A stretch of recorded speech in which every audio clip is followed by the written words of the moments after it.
The Childhood of Jesus. Chapter 218. Faith demonstrates true humility of the spirit.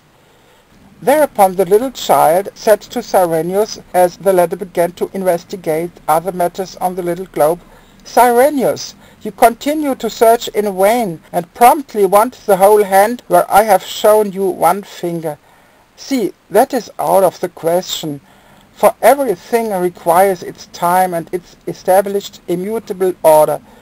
When you see a tree blossom, you would of course already like to have the ripe fruit, but that cannot be, for every tree has its time and its order.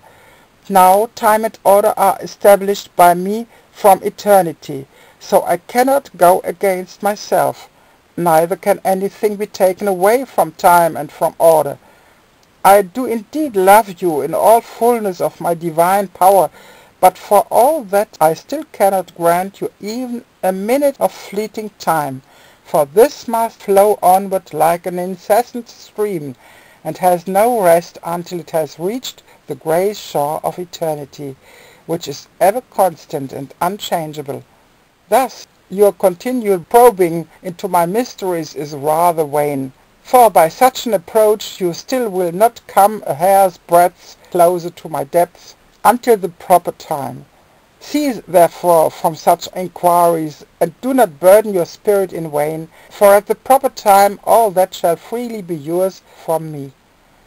Now you would like to fully comprehend why the middle is there where I am, but I say to you, such you cannot grasp at present. Therefore you should first believe, and by faith demonstrate the true humility of your spirit. Once your spirit, by means of humility, has reached the proper depths in itself, then you will also have a clear insight into my depths from this depth. But when you exalt your spirit by searching my depths, then it will leave its living depths ever more and more, and thereby you will alienate yourself from my depths and not come near to them again. Yes, I will add, from now on, all deep wisdom shall remain hidden from the wise of the world, but it shall be laid into the hearts of those without guile, the weak children and the orphans. For that reason become a child in your heart, and then will be the right time for you to receive true wisdom." Cyrenius was greatly amazed at this doctrine, and asked the little child, saying, "Well, if so, then no one may learn to read the letters nor write the script. For if you freely give all that to him who is worthy, why then the laborious learning?" And the little child answered, "By means of proper and humble learning, the acre is made fertile for wisdom, and that is also in my order. But you must not look upon the act of learning as the end or as wisdom itself, but only as a means. For when the acre is made fertile, I shall surely spread the seed from which the proper wisdom will sprout forth. Do you understand that?" At this Cyrenius was silent, and probed no more. Chapter 219. The Cross as Symbol of God's Love. After this most enlightening discussion between the little child and Cyrenius, Joseph also turned to the little child and asked him what was to be done now with the cross that had been brought home. And the little child replied, "Joseph, I tell you, that has already found its man and its place. Now you say to a merchant, you have a good product which you will not have for long.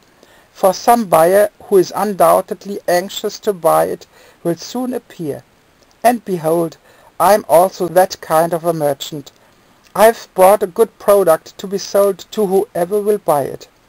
And the buyer has already appeared and has brought it into his possession through his love to me. And that buyer is Jonathan, the strong fisherman. Should he then not receive anything for his many fish with which he so often has generously supplied us in the past? One hand washes the other.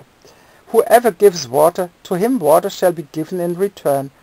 Whoever gives oil, he shall be repaid in oil. Whoever gives comfort, to him comfort shall be given eternally. And whoever gives love, he shall also be repaid with love. Now Jonathan has given me all his love, therefore I also gave him my love in this cross.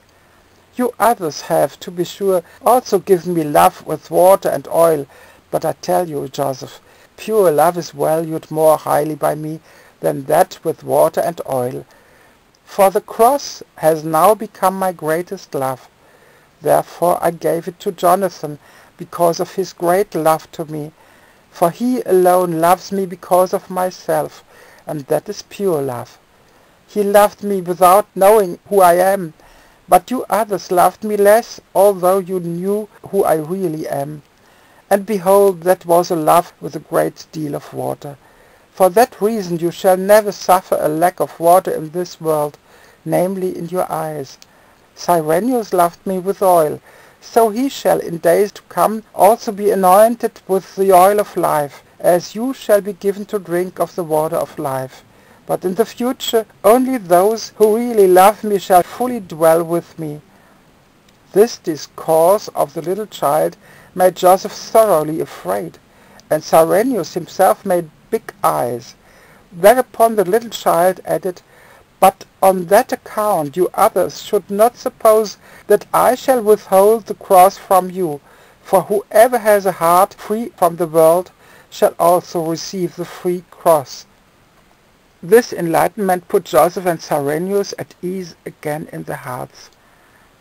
Chapter 220. The flesh is under the debt of sin. During this discourse of the little child, Jonathan, impelled his ardent feeling of love, fell down in front of the little child and wept in his extreme joy and gratitude. And the little child said to the others, "Do you see how mighty Jonathan's love to me is?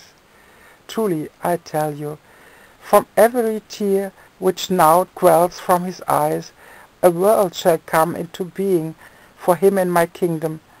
I have in fact already shown you the value and the difference between tears, but here I tell you once more, no tear is valued more highly by me than that which is like the tear of Jonathan." At these words of the little child, the huge Jonathan took hold of himself and declared, "O you almighty Lord of my life, how can I, a great sinner, really be worthy of such infinitely great compassion and grace from you?" And the little child affirmed, "Jonathan, ask yourself how you can possibly love me so mightily in your heart when you are such a great sinner. Is love toward me not holy in itself, as I am holy in my divine being?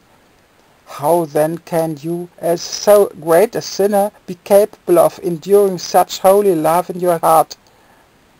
Does not every man become sanctified and holy, newborn, by means of love toward God in his heart? Now, if you are filled with this love, say, what accordingly is in you that you call sin? See, every man's flesh is in fact a sin in itself. Therefore every man's flesh must also die. Yes, I say to you, even this flesh of my body is under the debt of sin, and therefore will have to die just like yours. But this sin is after all not voluntary, but only one under judgment, and is no debt whatever for your free spirit. For that reason your worth is determined not according to your flesh, but entirely according to your love, which is free. And it will not be said in the world of the Spirit, "How was your body?" but "How was your love?"